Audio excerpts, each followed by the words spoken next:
चंद्रपूर लोकसभा मतदारसंघात यावेळी मोठी रंजक लढत बघायला मिळण्याची शक्यता आहे। एकीकडे भाजपने सुधीर मुनगंटीवार यांच्यासारख्या बलाढ्य नेत्याला उमेदवारी जाहीर केली आहे, तर काँग्रेस अजूनही उमेदवाराच्या प्रतीक्षेत आहे।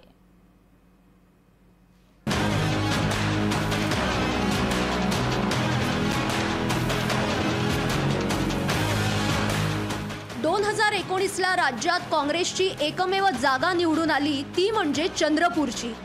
ऐनवेळी उमेदवारी मिळाल्यानंतर बाळू धानोरकर यांनी 4 वेळा निवडून आलेल्या आणि केंद्रात राज्यमंत्री असलेल्या हंसराज अहिर यांचा पराभव केला होता। पण कार्यकाळ पूर्ण होण्याआधीच धानोरकरांचं अकाली निधन झालं। धानोरकर हे धानोजे कुणबी समाजाचे होते। या समाजाचं चंद्रपूर लोकसभा क्षेत्रात मोठं प्राबल्य आहे आणि त्याचा थेट फायदा धानोरकर यांना मिळाला होता।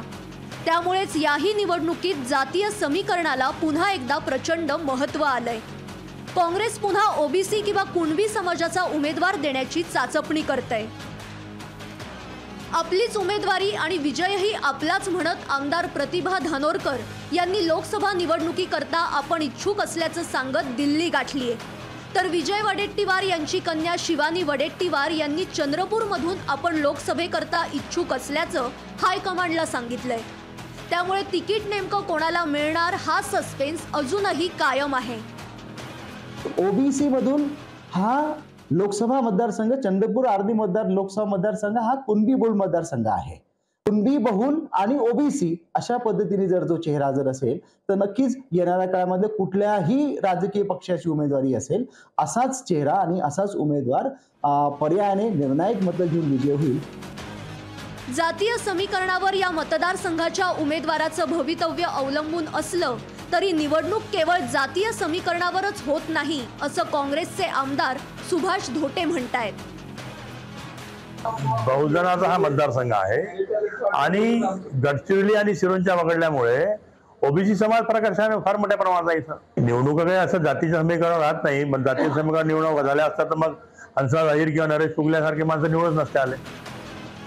दुसरीकडे भाजपनं सुधीर मुनगंटीवार यांना चंद्रपूरमधून लोकसभा निवडणुकीच्या रिंगणात उतरवलंय। राजकारणाचा दांडगा अनुभव असणाऱ्या सुधीर मुनगंटीवारांना जातीय समीकरण लागू होत नसून ते त्यांच्या कामामुळे आणि इमेजमुळे निवडून येतील असा कार्यकर्त्यांना विश्वास आहे। या सगळ्या कॅटेगरीचा विषय जेव्हा विचार केला तर कोणी ना कोणी कॅटेगरीचे लोक पसंत करतात। काही मत काही लोक कामाला पाहतात, काही व्यक्तीला पाहतात, विचारांना पाहतात। म्हणून हे खरं आहे की ओबीसी वर्ग मोठा असतो, हे लोकांचा असतो, धारणा असते। पण ते खरं हे आहे की लोकांना वैचारिक लढा निवडणुकीमध्ये हा सैद्धांतिक लढा असतो। गटातटाच्या राजकारणाचं ग्रहण याही मतदारसंघाला लागल्याचं पाहायला मिळतंय। गटबाजीमुळे घात होऊ नये याकरता काँग्रेस आता सामंजस्याची भूमिका घेणार का की दोघांच्या भांडणात तिसऱ्याला लाभ मिळणार हे येणारा काळ स्पष्ट करणार आहे। अनिल ठाकरे, लोकशाही मराठी, चंद्रपूर। लोकशाही मराठी ऐका, पहा, जागरूक रहा।